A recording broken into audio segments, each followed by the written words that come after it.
एक घने जंगल में कई तरह के जानवर रहते थे।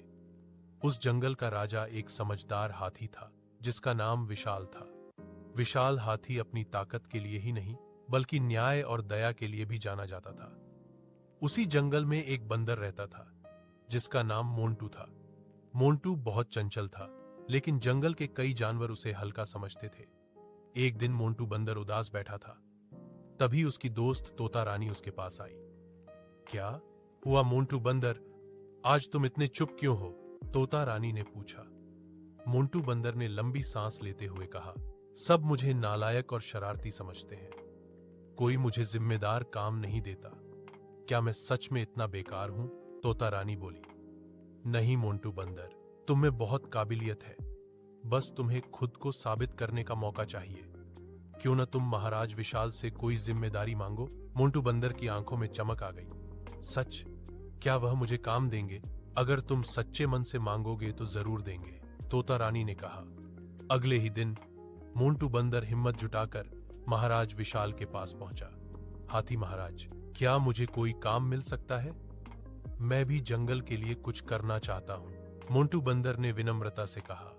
हाथी महाराज विशाल मुस्कुराए। अच्छी बात है मोंटू, मैंने लोमड़ सेनापति को एक जरूरी संदेश पड़ोसी जंगल के राजा चीता तक पहुंचाने को कहा है।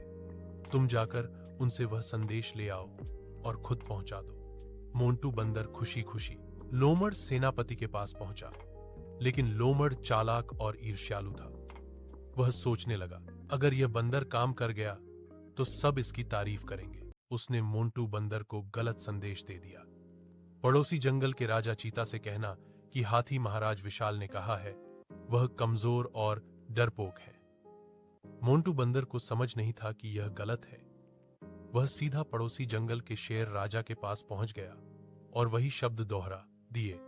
शेर राजा गुस्से से दहाड़ उठा, तुम्हारे हाथी महाराज ने ऐसा कहा, अब मैं उन्हें सबक सिखाऊंगा। डरता हुआ मोंटू बंदर वापस लौटा और सब बात हाथी महाराज विशाल को बता दी।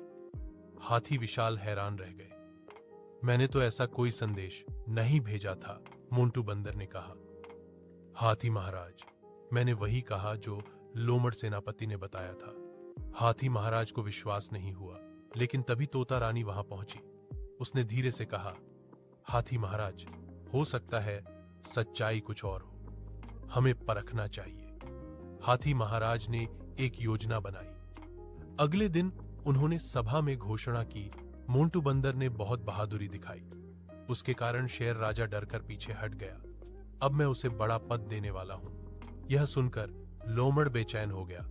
वह सोचने लगा, सारा श्रेय तो मेरा बनता है, मैंने ही तो संदेश दिया था। वह तुरंत महाराज हाथी के पास पहुंचा और बोला, हाथी महाराज, सच्चाई यह है कि संदेश मैंने ही मोंटू बंदर को बताया था। हाथी महाराज गंभीर हो गए। तो तुमने ही गलत संदेश दिया था? लोमड़ सकपका गया। अब सब समझ चुके थे। हाथी महाराज ने कहा, ईर्ष्या में तुमने अपने ही साथी को मुसीबत में डाल दिया। यह बहुत बड़ी गलती है। लोमड़ को दंड मिला और मोंटू बंदर को सम्मान। हाथी महाराज ने सबके सामने कहा, किसी को कम मत समझो। कभी कभी सच्चाई और सरलता ही सबसे बड़ी ताकत होती है। उस दिन के बाद कोई भी मोंटू बंदर को नालायक नहीं कहता था। वह जिम्मेदारी से काम करने लगा और पूरे जंगल में उसका सम्मान होने लगा। कहानी की सीख, दूसरों की नकल या ईर्ष्या करने से बेहतर है सच्चाई और मेहनत का रास्ता चुनना। जो दिल से सच्चा होता है, अंत में वही जीतता है।